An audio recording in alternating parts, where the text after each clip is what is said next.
Bretto, 2 wellness base camps down, 1 to go. That's right, MP. After a sensational day in my hometown of Adelaide, the Wellness Base Camp heads to Kiama on June the 2nd. Fuad Kasab, his sultry tones will be there. The gorgeous Helen Patterin. Maria Zushman, all about stress, the queen of stress. The incredibly handsome Marcus Pearce. Oh, Bretto, you're too kind. The hometown hero from Adelaide, the remarkable Dr. Brett Hill.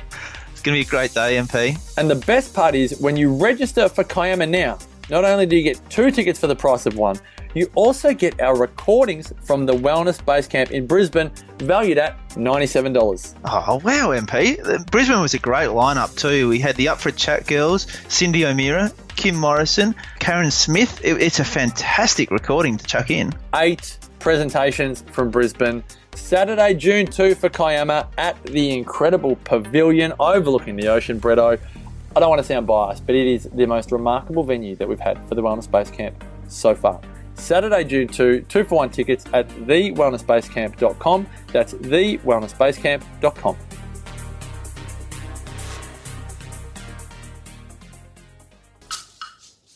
TheWellnessCouch.com, streaming wellness into your lives. Welcome to Nourishing the Mother, featuring your hosts Bridget Wood and Julie Tenner.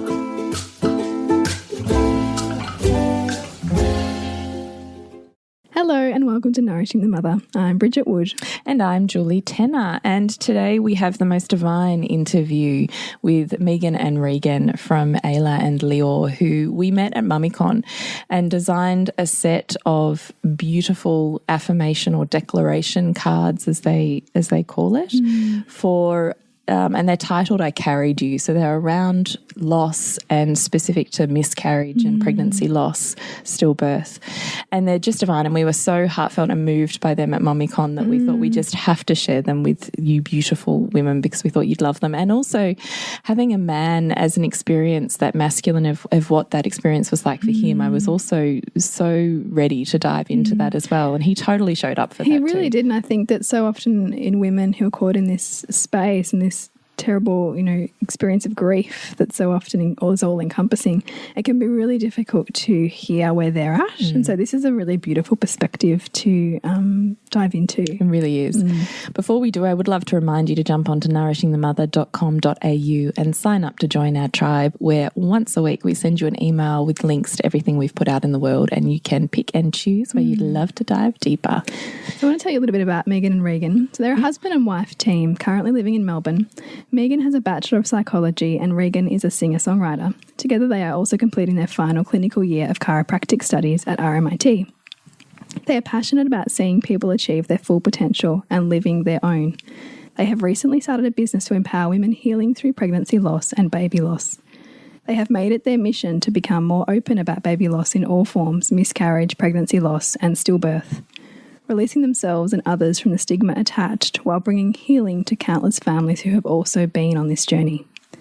They have created a collection of affirmation-type cards. They call them personal declaration cards, using principles of positive psychology and functional knowledge of the body. Their own experience of loss of 2 babies has empowered them to address specific needs in the healing process through baby loss. So at the end of our interview that we'll hit on for you next, we will give you all of the wrap-ups to where you can find them online.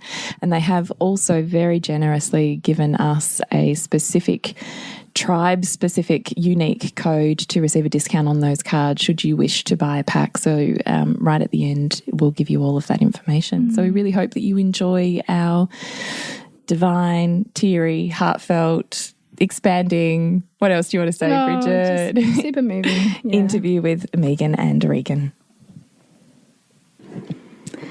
Welcome, Megan and Regan. We are so thrilled to have you on the podcast. Please say hello to our listeners. Hello. Thank you for having us. Where do you want to start, Bridge?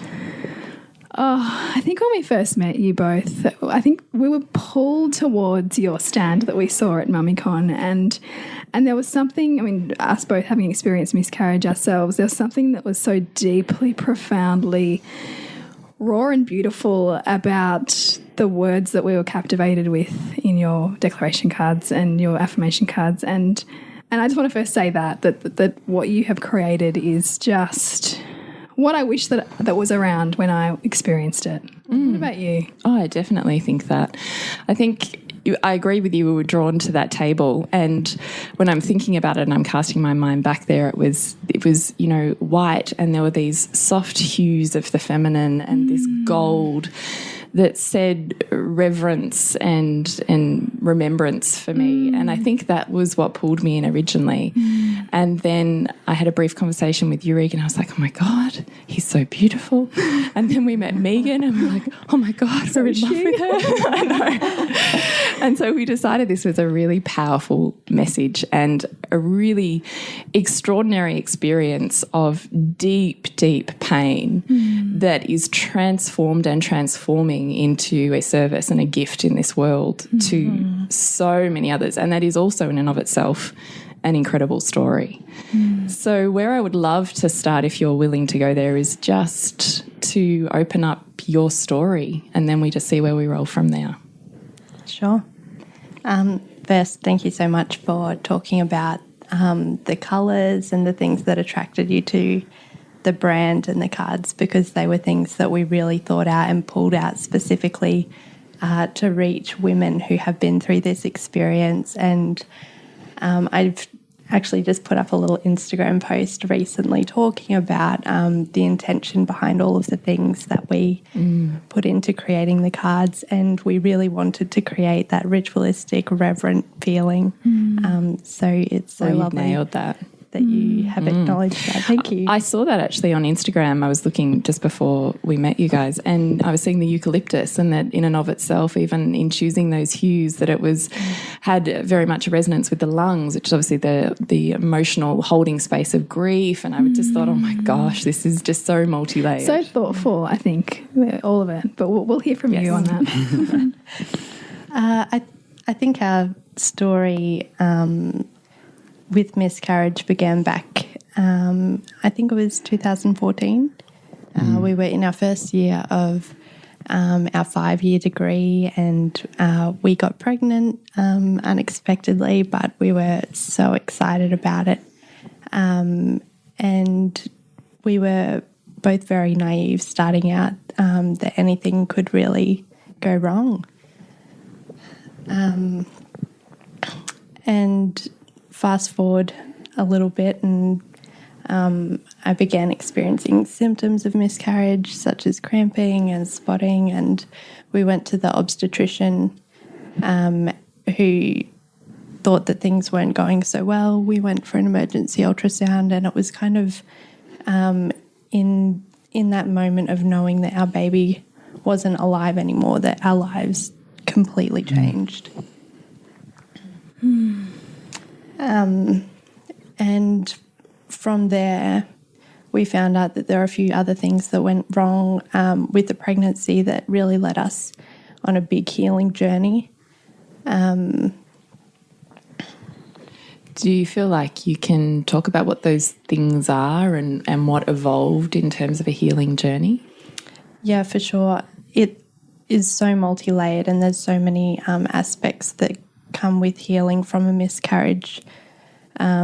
And one of the things that I struggled with was my foundational belief systems around life being challenged, believing that I could carry life, but also experiencing loss inside me on such a deep level was a really big healing journey for me to come back from that place. And the grief is also multi-layered with any loss, but with the hope and the expectation of having a baby and the things that you imagine that baby would be doing by now and what they'd look like, they are things that happen continually throughout my life. That is a new layer of healing that I have to go through. Healing's never a one-moment experience, is it? No. It's constantly evolving as we get those new layers. What I've not, other than with my own husband, I've not heard another male's experience of pregnancy followed by loss. I'm wondering, Regan, if you could talk us through what your experience of that was. Yeah. I think in terms for us, it was probably a little, I don't know, I've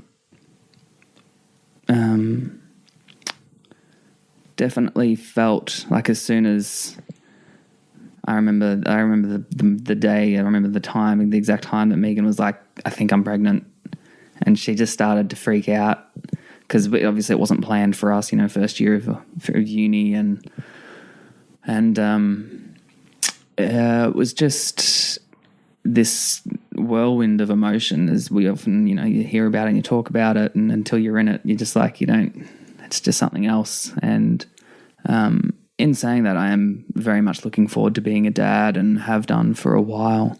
And so there was definitely the part of me was more leaning towards this is awesome. I'm so excited. Like, this is terrifying and I have no idea how it's going to work with uni, but this is fantastic.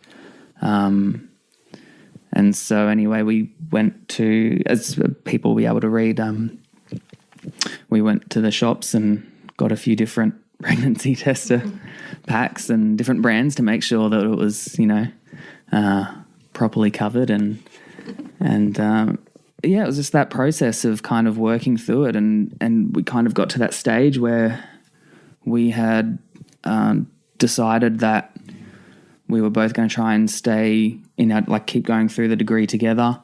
We'd, finally gotten this resolution about ourselves that, this is what we're doing, this is how we're going to do it. And then all of a sudden it's just gone. And you're left with 4 weeks before you're back at uni. Got to be in the, getting strapped back into that science head and that thinking.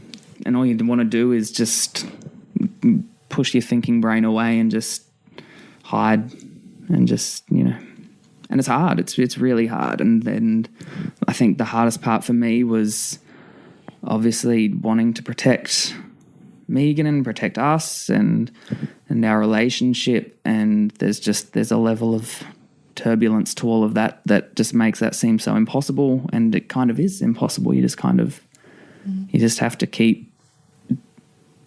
And it's probably one of the things that I struggle with because I'm not a small tasks kind of person. Like at the moment in uni, we have lots of like little assignments to do throughout the semester.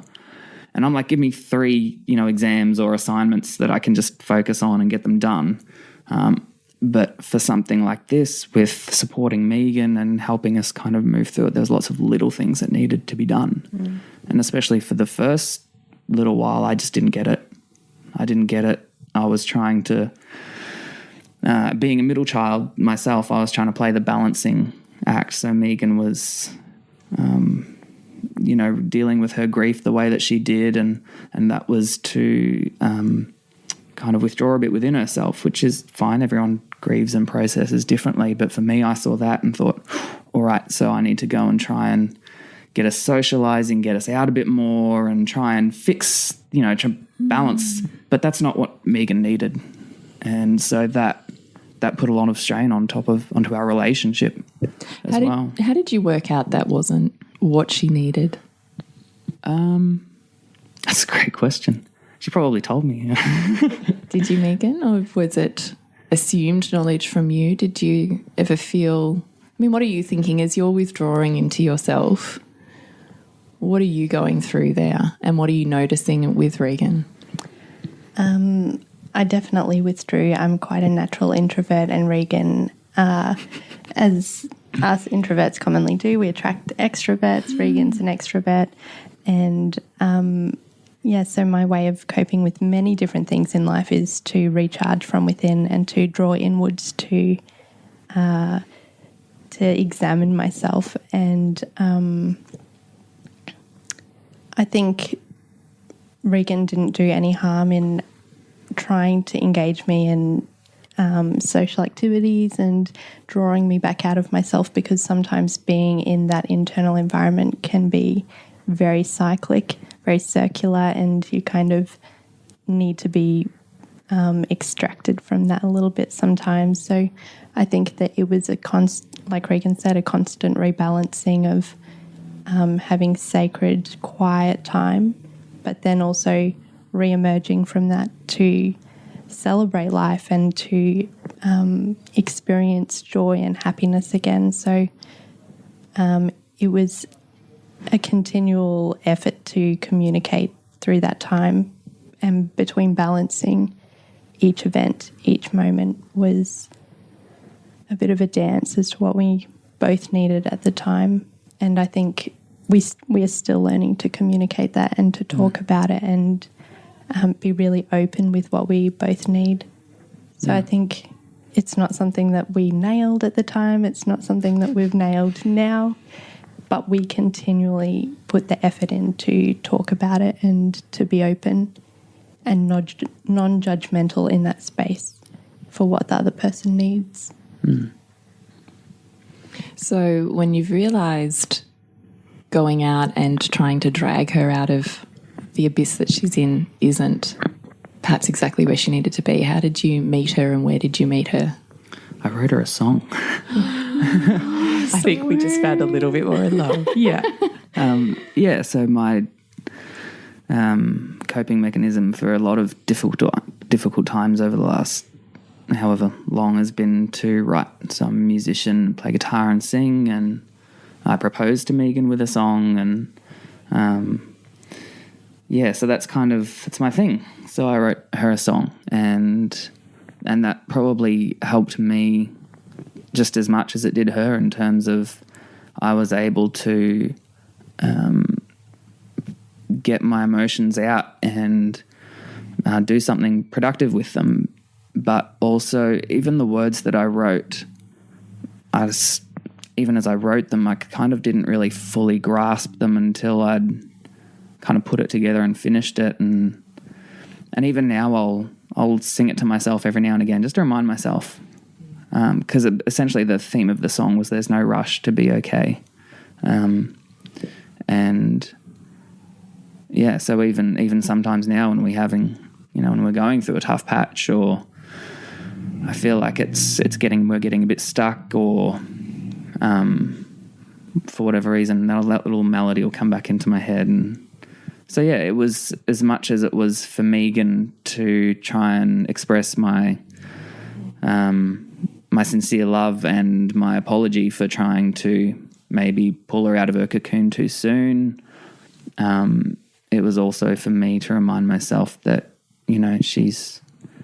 I can trust her to do what she needs to do, and as long as we keep talking about it and keep it open, we'll get there. So I really resonated with what you said before. I can see that you're really taking on that masculine role of the protector of this space and this woman and this relationship, and which is very much an archetypal experience of the divine masculine. So I wonder, and I hear, because I remember my husband saying virtually the same thing, is it's so, and I work with many couples in birth, and men always say the same thing in birth, is it's so hard to witness your woman in pain, be that emotional, physical, psychological, and not be able to save her. Yeah. I wonder how much the song that you wrote was just as much for you as it was for her, and in that message of there's no rush to be okay. Yeah, absolutely. And so, it really was. So, every now and again I'd read back over the verses, and it would prompt me to just be like, just be patient, Because if she's okay, then you're okay. Is that what I'm well, and vice versa. If I can keep a level head about myself, just keep doing, like I said, those small things, doing the extra dishes, prepping the extra meals, or whatever you can do. Just, it's like trusting the process, and just trusting the healing process and trusting each other, that if you just stay on top of what you can control as much as you can, that eventually it'll come around and you'll be able to see through it. But it was definitely hard. I think the hardest part was trying to find times when we could grieve together, because of obviously the way we grieved was so different that I found it hard to find spaces where we could grieve together at the same time.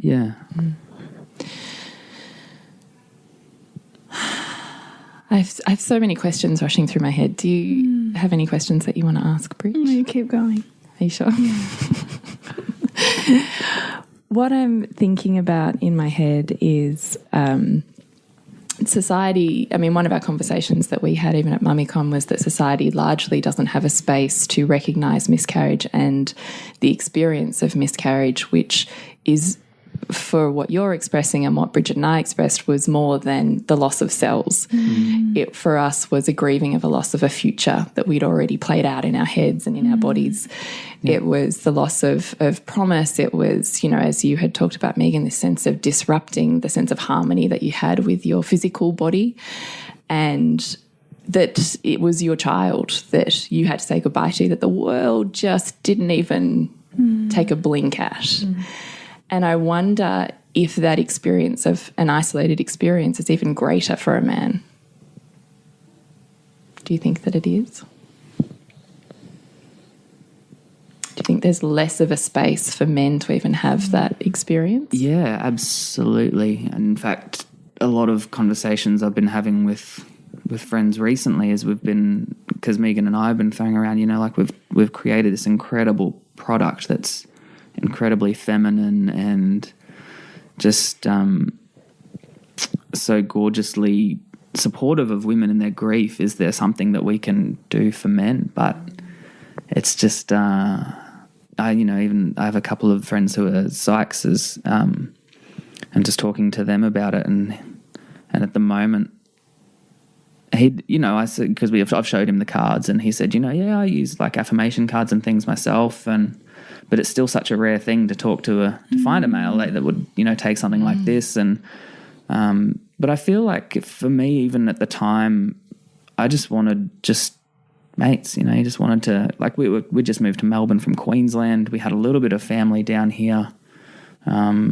Not really any friends because of we're a bit older. So our friends at uni are all fresh out of school, so they don't get it.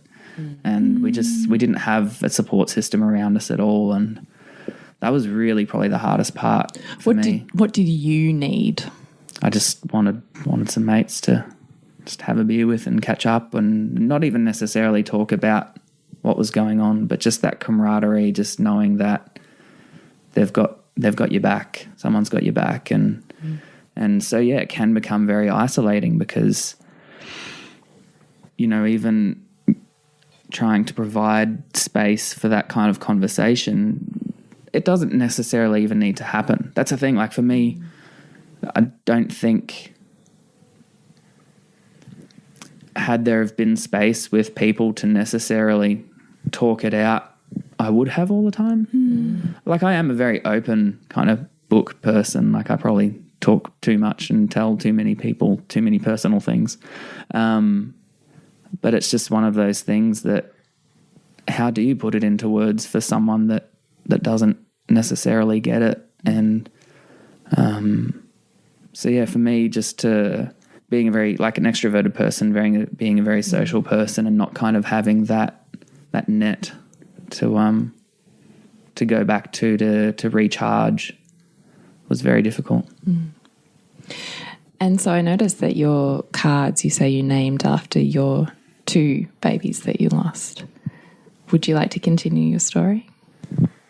Sure. So that first miscarriage was back in first year of uni, and I had to have a DNC, so surgical procedure to remove the contents of pregnancy, as it's referred to in the medical world.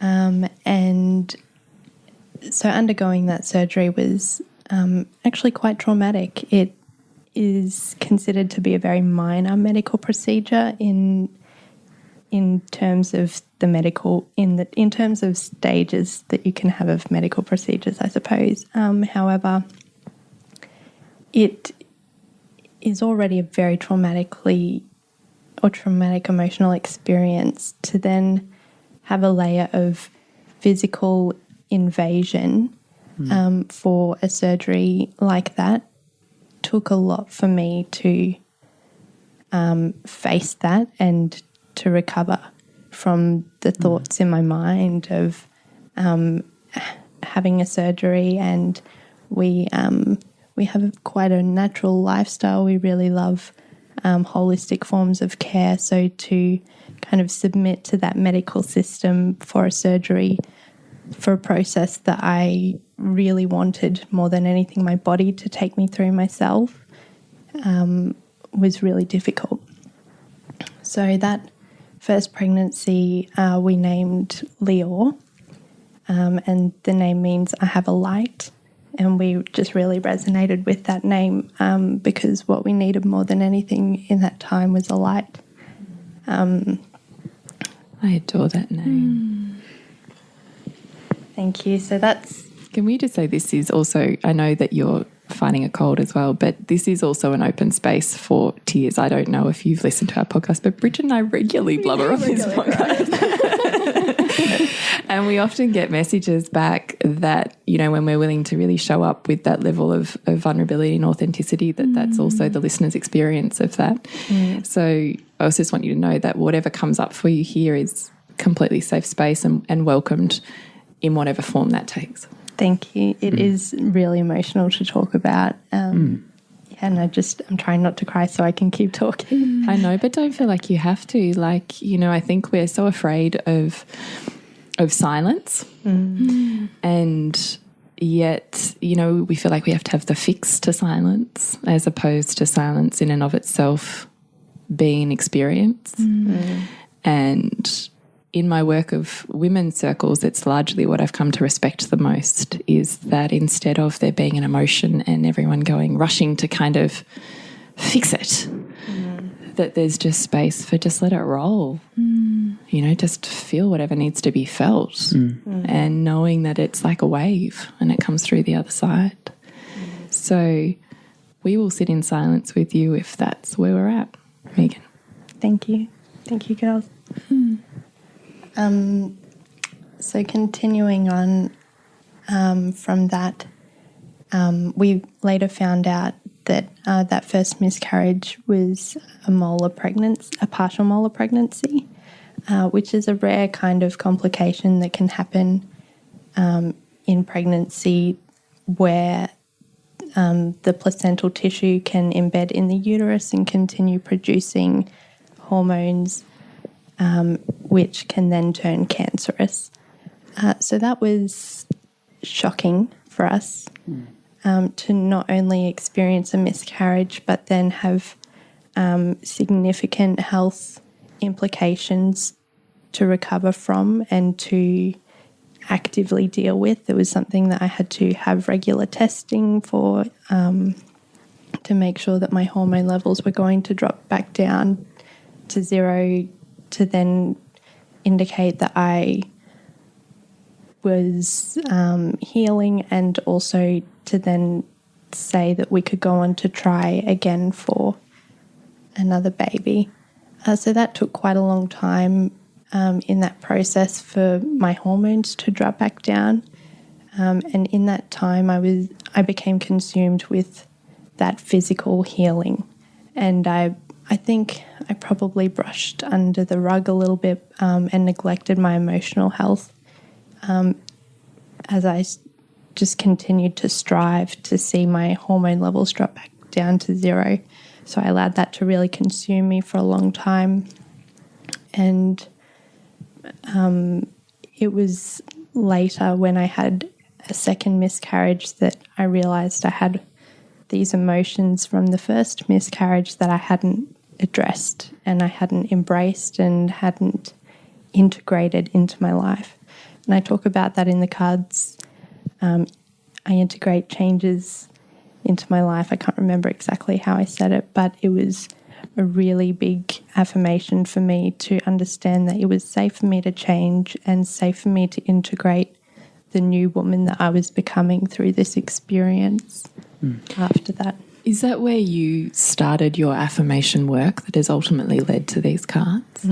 Absolutely. It was the compounding nature of the emotional distress I felt from that first miscarriage that resurfaced in the second, and that's when I began writing the affirmations. How did you know it had resurfaced as opposed to experiencing pain from a second loss?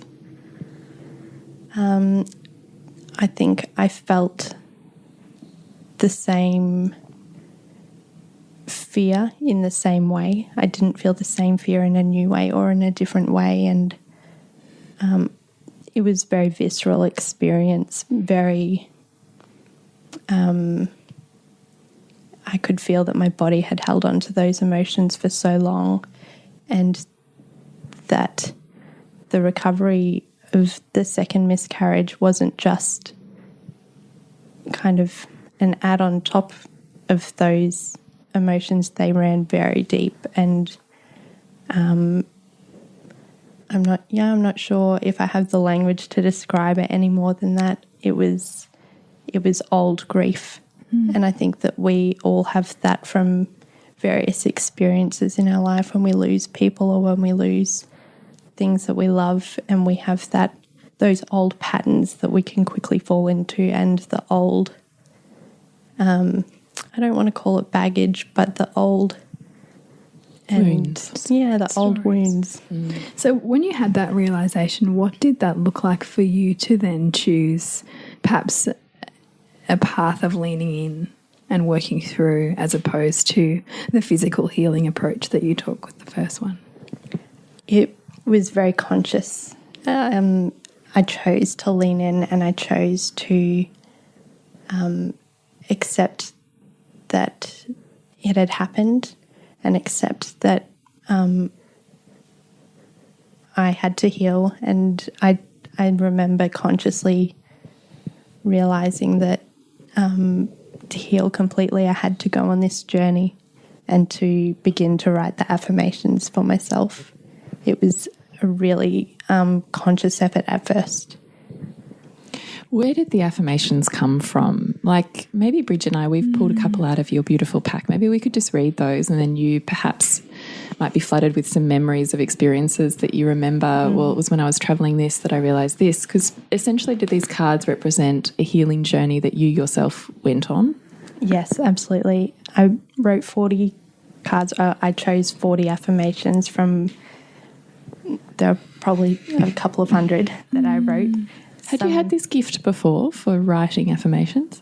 It is a gift. I'm not sure. It hasn't presented itself in this way before. So something cracked open. Yeah, really did. Do you want to go, Bridge? Yeah, I will start with this one, which I think I really resonated with, because I think that we can get so stuck in loss and the pain, and this one for me signals where you've looked for the wisdom, or you've looked for the appreciation. And so I'd love to know, I guess, the context for this one. So this is, I thank my baby for the joy that came with expectation, for the dreams and love that their life brought. Such a big one. I remember writing this one, and I remember feeling that I had moved so far to the side of grief that I had forgotten what it was to feel the joy of my pregnancy. And I had shifted from that amazing feeling that many women experience when they're first pregnant, and it's all of the things that you have to rumble with. It's the vulnerability and it's the excitement. And when that gets taken away, and you move to the other side of the spectrum of feeling angry and hurt, I really needed to remember what it felt to have that appreciation for life again. I'm just grabbing tissues for everybody. Yeah. What really speaks to me in that is that there is such a profound teaching for everyone about moments and how fleeting moments are, and how much we take for granted life, you know, and the richness when we can, I guess, try as impossible as it might feel, is to find that reframe and to find that gratitude for what was there. Yeah. The one that I've chosen a few, is I offer myself deep compassion every day. I take loving care of my body. I had to remind myself of this day after day, that I had to put myself first as the person that I offered the most compassion to in that time. I had other friends who were pregnant. I had other friends who had experienced loss, and a really interesting thing about going through something like this is you find out how many people around you have experienced the same thing that you have no idea about. And sometimes the journey can involve those people unpacking their things with you or to you. With you or onto you. And I got to a point where I felt exhausted, and I knew that I didn't have to take on their stuff, and I was more than happy to give that compassion and that empathy and sit in those spaces. But I also had to be willing to do that for myself first, and to give myself that fresh dose of compassion, that it was okay that I wasn't feeling okay every day, and that I could deal with my stuff with myself too. I often found I love that one because I feel like when you and I both have a big value on health and physical connection to a body that has always felt strong and always served you. So when it doesn't serve you, it is like this fracturing of this life that you thought you had led and this connection that you thought you had. And I feel like it can be so hard when you've gone through this process to love your body. Yes. To even do kind things for your physical body. Because I found myself wanting to punish this body that had stopped working.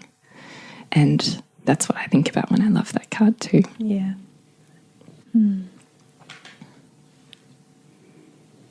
I think that this one leads beautifully on from that point, which is, I am proud of my body for all she has accomplished. She is strong and full of love.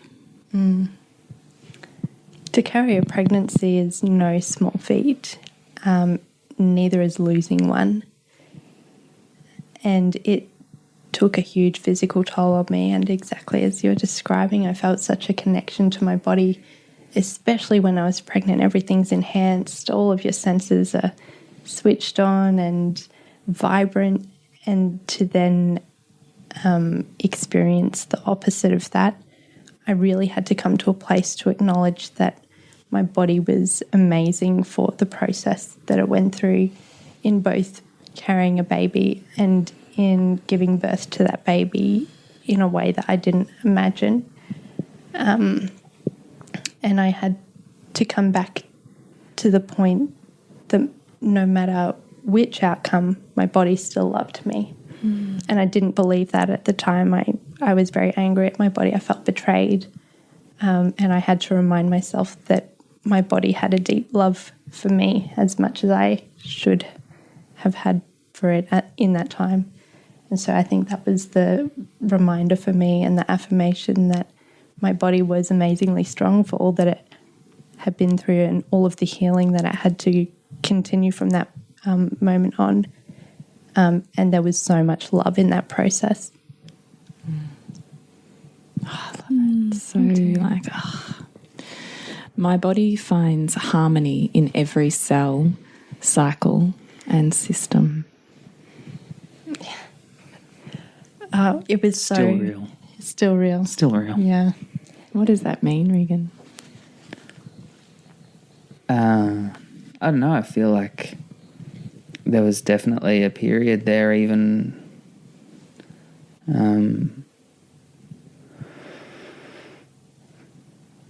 there's just something about like the cycles, and you kind of go through, and it's just one cycle after another, and you get just keep thinking sometimes this is good, some stages has got to break, And it's not until you kind of just allow yourself to sit in it and just process it and work it through that you kind of will get some forward movement. But and I'm not sure if this is oversharing, but Megan's body has really struggled hormonally to get back, especially after the D&C. It was probably a good 12 months before her hormone levels started to kind of balance out, and I could see that myself, even just from her moods and her activity levels. Like she was just flat, just really flat for a good 8-9 months. And how we managed to get through that second year of uni, I don't really know. It was a big year. And yeah, it was really hard. Each cycle, each time, even each time her period would come, there was almost like this sigh of relief, but then you kind of feel bad for, it's hard. It's multi-layered, isn't it? Yeah. Mm. What does that card mean for you, Megan? It was definitely about finding harmony in my period coming back and regulating itself, and all of the things that many females struggle with without having a pregnancy or a miscarriage. But it was about acknowledging that on the deepest level of me, I was able to find harmony for those things to return and to restore themselves, because it was actually quite traumatic to experience my first period after having a miscarriage, about having that visual reminder of blood and of pain and cramping. It takes your body straight back to that moment, and to have harmony in the cycles of life, of my period, and coming back to myself. It was a conscious effort to remind my body that those things were possible and they could happen again for me, and just that gentle reminder, of harmony on those multi levels from the cycle all the way down to every single cell in my body, achieving that for me and for us. And in the relationship as well. Yeah, I love that. In and of itself, it's an organism, isn't it? Yeah. Yeah. I'm wondering, when you wrote this card that my body is finding harmony within, and you're saying right down to, the very basic of movements within our body, what was the kind of time frame between you initiating that as an affirmation or a mantra and you experiencing a hormonal shift? Probably 6 months. It took time. It took nurturing, and it took quite a few months for things to regulate back out, and to remember too that we kind of ovulate from a different ovary each month. So for both of them to have their turn of expressing themselves and to relax and move back into a healthy state, it took quite a few months, and we were very active in terms of getting acupuncture and using foods to really support that process, but also on the emotional level, allowing and accepting that harmony took quite a few months. I find that interesting that you say for each of your ovaries to have a time for expression. What does that mean? I think, we generally will ovulate from a different ovary each month, and it's not until you get that period that you can understand how that ovary experienced the previous month. And I feel like each one kind of takes their turns in letting you know how they coped with that previous month, like a message. Yeah, it's a message. A body felt message. I love how much this speaks to your deep connection with your body, and therefore the enormous pain and grieving that came from this perception of disconnection or your body betraying you. I wonder how much this has taken you on, perhaps a journey you never wanted, but a journey towards a greater, deeper, broader understanding of health. Absolutely. I've heard you ladies mention in your podcast before that you can't experience those amazing highs of life without experiencing those depths of the lows, and it's the same in our health, that we don't appreciate the vibrancy and the healing capacity that we have until we need to come back from the brink and until we need to feel our body working for us and with us in that healing process. You don't know what you've got till it's gone. Yeah. So talk us through how you came from the concept of these cards or these affirmations that you yourself were writing for personal healing to wanting to take that as a movement that's larger than you. How did that process roll out? Do you want to talk about that? Q podcasts, essentially. I feel like that was... Tell us about that. Well, I mean, part of our... I'm not sure if it was before or around when our first pregnancy and miscarriage, we kind of wrote up a little...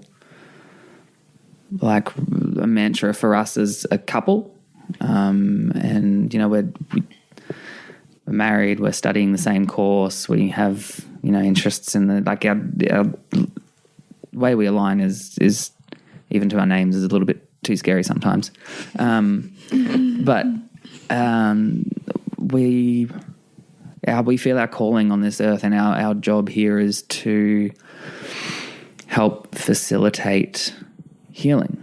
And so I just remember Megan coming to me one day saying, I've got all of these and we should, what should we do with them? Should we do anything with them? What do you think of them? I've been thinking of this. There's been a few ideas, and and so we just kind of went from there. But that's kind of been our mantra from the start, is to help facilitate healing. So it was just kind of a natural progression to then think, how can we help others with this?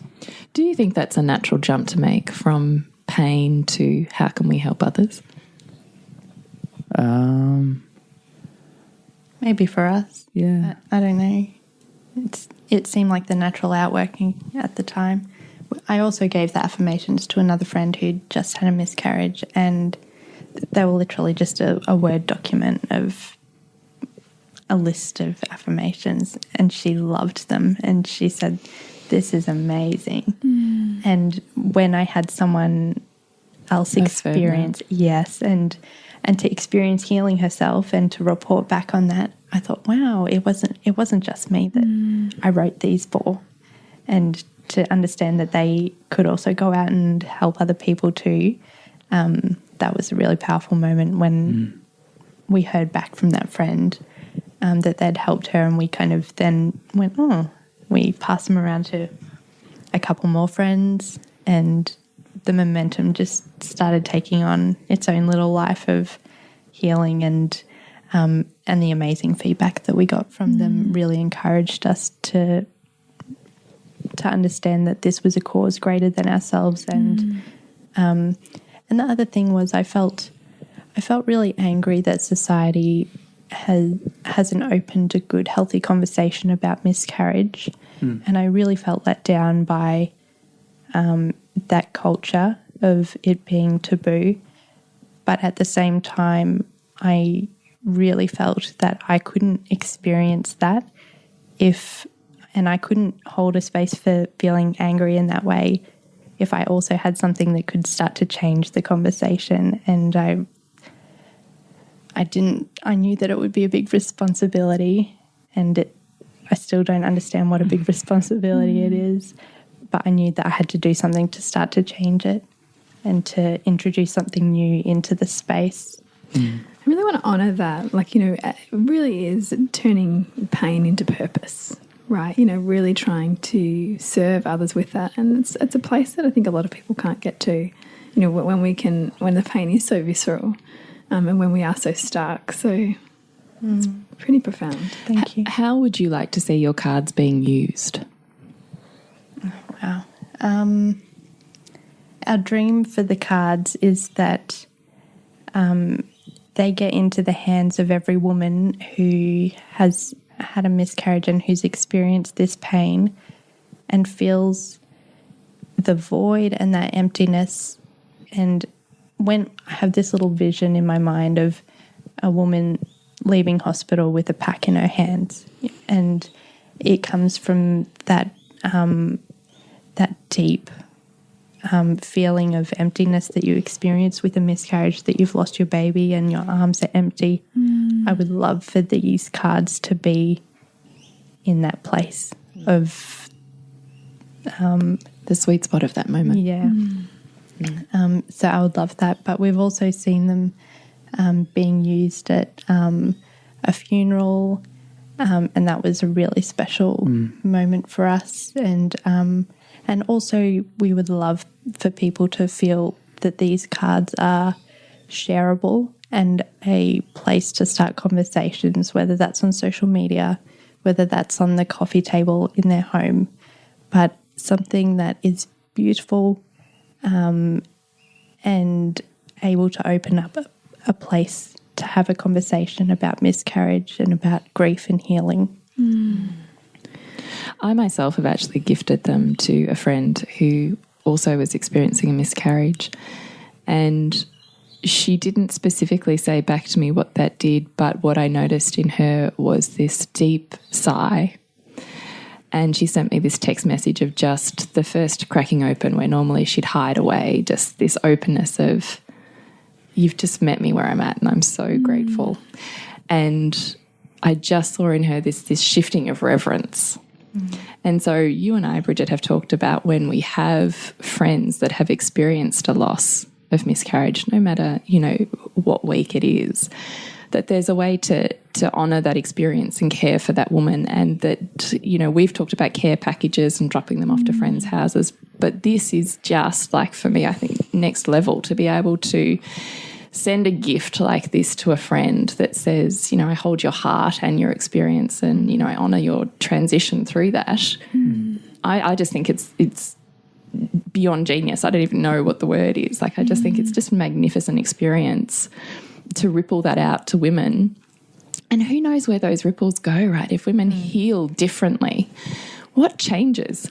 What changes for the children they birth next? The vibration of that. What changes in their family? What shifts in their life when they view it differently? Having an experience of and a way to move through it, a path. I kind of think that's extraordinary. And I mean, I'm thinking too about how it can be used as an education for medical professionals, who really are so clinical perhaps in their approach and may be open enough to go through a packet with a woman or sit with her while she looks at them, or is able to be that little bit more present to her pain, because of where you take this. I mean, when I had a DNC with my miscarriage, there was a trainee obstetrician there, and he helped me because he was willing to listen, and he listened to my value on natural health and acupuncture, and listened to my trust in my body, and had a level of reverence for that. And I thought his attitude was able to bring the balance point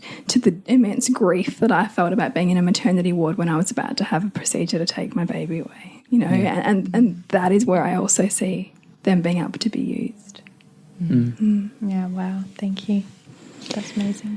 Is there anything else that you feel is left unsaid, or that you would like to say, either about your cards and your experience, or for the women that are listening? Now, our audience is a group of mums who are on the journey of infertility or wishing to become mums, and women who are already mums, women who are grandmothers. But what they share in common is a reverence for consciousness, for health, and a drive to awaken more of what's possible for an experience of being a woman in a woman's body. So is there anything for both of you that is left unsaid that you would like to ripple out? I think Regan and I experienced this amazing moment in time that I shared with you a few weeks back about a friend's mum who had had 2 miscarriages 20 years ago. The cards were sitting on a coffee table. She picked them up and read the title and burst into tears and began to tell us and her adult children who were with us the story about how she had lost these babies and how she still continues to think about them, imagine how old they would be, and how she lives through that, and how it's still such a significant part of her life that she wonders if anybody else ever thinks about too. And that was just a beautiful moment for Regan and I to be in, because we understood in that moment that the pain of loss and grief is real no matter how old you are, and that you can carry that with you for your whole life. And I truly believe that we do carry those babies with us, and they're with us for the rest of our lives, but just not in the way that we understand in this earthly experience. But it truly showed that emotions and grief and healing spans across the whole of time, and it's a continual journey. Sorry, I'm getting a little bit choked up. So I think that I'd just like to encourage your listeners with that little snapshot of healing is a continual progress, and that we do carry these amazing experiences within us always. And I just would like to honour that, and I hope that that's the place that our cards can go to as well. For you, Regan, is there anything? Yeah, I think for men, obviously, we find ourselves wanting to know, what can we do? You know, is there anything that we can do? And a lot of times it's not really, but every now and again it's yes. And I feel like just encouraging, obviously the majority of your listeners will be women. They often get their husbands to listen. Oh, good. And let's not discount also partnership, because we certainly have many same-gender couples that listen as well. So yeah, partners in general, yes. Yeah, and just finding those spaces to grieve together. And then one way we can do that is by preparing some kind of memorial. So I remember after our first loss, we managed to skip away for a weekend or a couple. I can't remember when it was. Anyway, it doesn't really matter. We went down to Phillip Island and San Remo, and we, while we were down there, we went down onto one of the little beaches near San Remo, and just we made a little wreath and let it out into the ocean. Of seaweed. It was environmentally friendly. Yeah, that's right. Things that we found there on the shore. The purpose is a ritual, though, isn't it? Yeah, finding ritual. Something to honour the loss that you can do together. And so that's obviously, it's hard sometimes. You don't necessarily want to build a shrine that sits there every day and reminds you every day. But to have something like that you can do that's active, but then it's just a matter of looking for those little moments in time where you can just sneak a hug or some words, or just, if you notice, it's just about being conscious and being aware and trying to not let, for me, not letting, pride get in the way, or just being humble enough to, this is where she's at the moment. What can I do to join her there? Heaven. Yeah. So the next question we usually ask our interviewees is that we have a great reverence for the deepest challenges that we experience in our life, because our deepest pain often builds our greatest wisdom. And wisdom is hard-earned. Wisdom isn't just something we get through, all the happy stuff that happens in life. Wisdom is 100% of the time earned from the shittest of the shit stuff that's ever happened in our lives. But what we, what we really express and what we love about this is that there is a way through pain when you're willing to step into it, and that there is whisperings of lessons and deep body knowing that is opened up that at any other time in your life, it's like a gateway almost, isn't it? So thinking about, the deepest challenges that you've experienced, I'm wondering if each of you could share perhaps what that experience was and what the hard-earned wisdom is that you've gained on the other side of that. Do you want to go first? For me, the process of miscarriage was definitely my hardest moments, and I think my darkest hours came between the time of finding out that the baby's heartbeat had stopped and waiting for the D&C. It was the span of those, I think it was about 4 days that I had to wait, and wrestling with that and wrestling with myself was, my darkest days. And the wisdom that came through that, I don't even fully comprehend now. The respect and the understanding and the reconnection with my body that I've achieved since that time, and to understand that my body is a life-giving place, has been the biggest piece of life-affirming wisdom that I think I have achieved from those moments.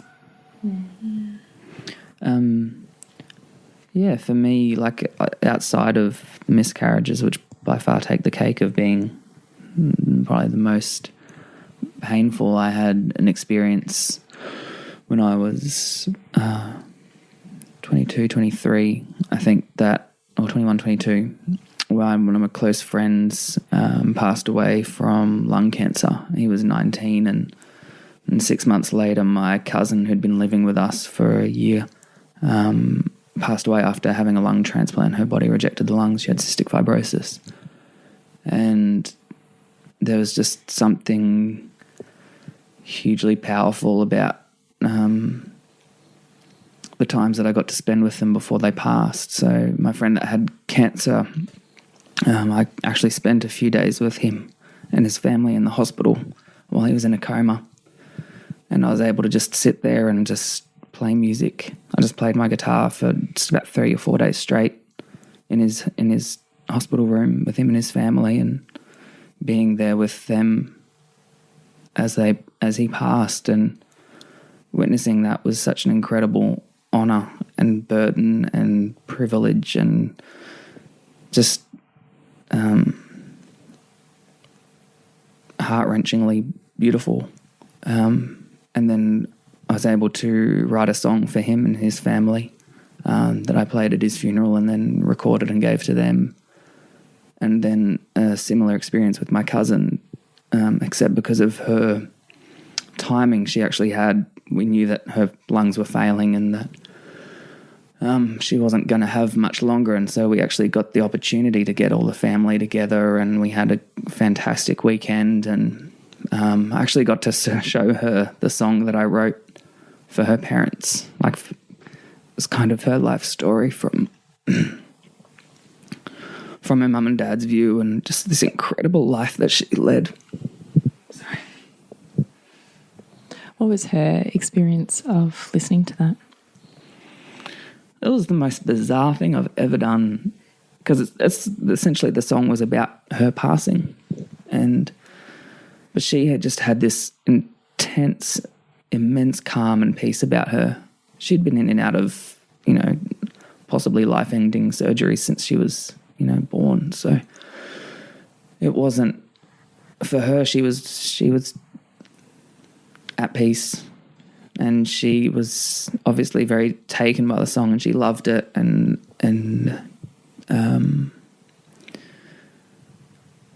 but it was, it's still to this day one of the most intense memories I have. I find that there's no accident in the events. The event of witnessing death at a young age is transformational. The wisdom that we glean from life and death of which pregnancy is both, is an experience that I think sets you up for so many other experiences, particularly as being a healer. So given that you had a very intimate experience of passing, what is the meaning or the wisdom that you have culminated out of that that's changed the way that you have henceforth lived, viewed, believed? How has that changed? Well, from Rory's my friend that had cancer and passed, and he just had this incredible vibrancy for life and just incredible love for everyone that he met. It's just and so for me, coming out of that experience was this very just real kind of just love everyone, you know, as much as you can, and that you have so much more love to give than you realize. And then with Amy, she just had this incredible go get 'em kind of attitude. Like, she had good lungs for maybe a week. In that time, she climbed a mountain, and like, she just didn't let anything stop her. And so at 22, 23, when she passed, there was just like this, all right, so what am I going to do? What, you know, she had maybe 5 days of good lungs, and she climbed a mountain. I've got hopefully a good few years left of me. What can I do with them? And so that's probably around the time that Megan and I started getting serious, and I just thought, let's just do it.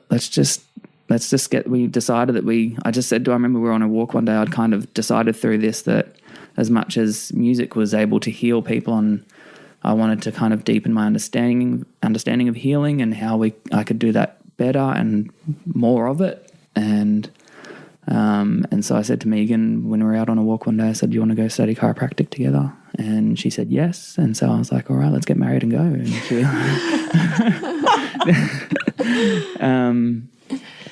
yeah, so it was life just like and death, hey? Yeah, it was just like this real kick in the butt, you know, what are you going to do with your life and where are you going from here? So thank you for sharing so deeply. Yeah, thank you. Both of you. Thank you. If you had a billboard anywhere in the world on any major highway that millions of people saw, what would your billboard say? I love this question. Pay attention. Just 2 words. Pay attention. There's so much happening within us, around us, that if we just got off our phones and heads out of our distractions, there really is so much to life. And if only we were to pay attention to those small, beautiful moments and to pick up on things that we'd otherwise miss, really adds so much value. So, just pay attention would be mine. At this point of time and kind of the journey that I'm on at the moment, it would be more along the lines of challenge yourself. You know, why do you think what you think? You know, why do you believe in what you believe? And not necessarily to change your views, but to understand them better. You know, where did you get this idea from? Is it right? Maybe not, but how do you know? You know, and just, so that's kind of... Get comfortable with challenge. Yeah. Certainly what you two have done. Yeah. Bridgie, how do you want to wrap up? I just want to thank you again. I just loved everything you've shared with us and our audience. And where were you like 6 years ago when I needed you? You're here now creating enormous ripples. Yeah. And, you know, we certainly will be, you know, shouting your name from the rooftops. So would you like to share where everybody can get in contact with you, where they can purchase cards either for themselves and their own healing affirmation journey, or for perhaps a loved one who's gone through a deep experience? Where can they reach you? Sure. Our website is ailaandlior.com. I'll just spell it out. AILAANDLIOR.com. AilaandLior.com, and Aila and Lior is our Instagram and Facebook handles too. We'll make sure that we put all of those in the show notes as well. And you've also contributed, which will be released at the same time as this podcast, a blog also expressing your experience, which I had emailed you back and said, oh my God, I am like crying reading this blog. It's extraordinary. Your gift with words is just, there's no accidents in that. And, you know, our feminine so deeply is nourished by romantic and wisdom held words, and that's definitely what you bring to the table. So I'm very grateful to have crossed your path. I know you are too, Bridgie. Absolutely. And we are just so excited to see where you take this conversation. Thank you. We're so grateful to have this conversation with you in this space, and for your listeners too. We're so grateful for all that you've brought to the table, and thank you for allowing us to tell our story and holding that space. Thank you. It's a pleasure.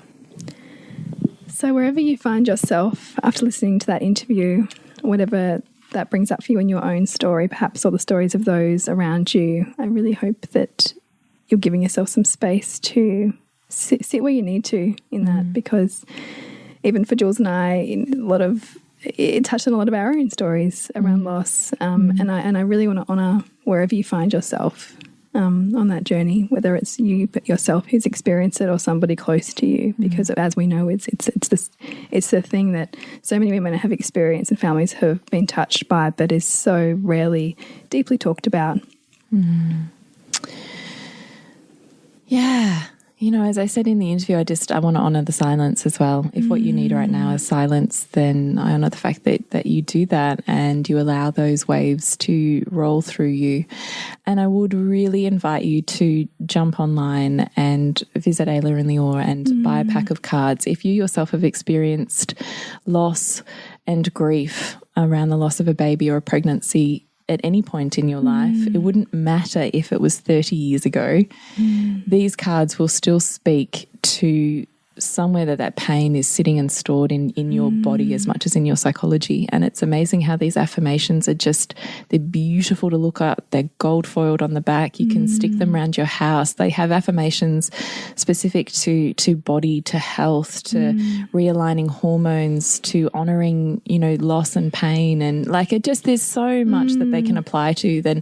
And I love affirmations, as you know, Bridge. I stick them around my house all the time, whenever. And I just think they're so worth it. I was having a moment in my head there where I went, they're so worth it, because the other night I was even driving home and I had just done the interview with Megan and Regan, and I had my daughter in the front seat with me, and she's going, so who did you interview and why? And we went off on this, talk about miscarriage and baby loss and what the affirmation cards were.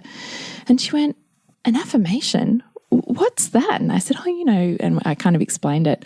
And she goes, oh, do you mean like, and she rattled off about 3 of the affirmations that I have stuck around my house. Oh, wow. And I thought, I didn't even know that you were taking that in. And yet, by virtue of it being in your space, it's in your psychology without you even knowing it. Yeah. And that is the power of an affirmation. So I really invite you to give it as an offering to yourself or an offering to a friend who's perhaps going through a really hard time at the moment, and certainly connect with this gorgeous couple and let's expand their mission. Yeah, absolutely. And as we mentioned at the beginning of the podcast, you can actually go onto their website at ailaandlior.com and get $5 off the cards when you enter the code NOURISH. Yeah, in capitals. In all capitals. So we'll make sure we pop their links in the show notes. So please click through there. Please connect with them on socials. Please let them know that you've heard this podcast and it's resonated with you. And please let us know too, because gosh, we love those conversations. We really do. So that's nourishingthemother.com.au, Nourishing the Mother on Facebook and Instagram. And to connect with you, Bridget, suburbansandcastles.com, and you, Jules, is thepleasurenutritionist.com. And remember to nourish the mother to rock the family. And we'll see you next week when we continue to peel back the layers on your mothering journey. This has been a production of TheWellnessCouch.com. Check us out on Facebook and join in the conversation on Facebook.com/TheWellnessCouch. Subscribe to each show on iTunes and check us out on Twitter. The Wellness Couch, streaming wellness into your lives. Whilst the Wellness Couch presenter endeavor to provide accurate and helpful information to their listeners, these podcasts cannot take into account individual circumstances and are not intended to be a substitute for health and medical advice from a qualified health professional. You should always seek the advice of a qualified health professional before acting on any of the information provided by any of the Wellness Couch podcasts.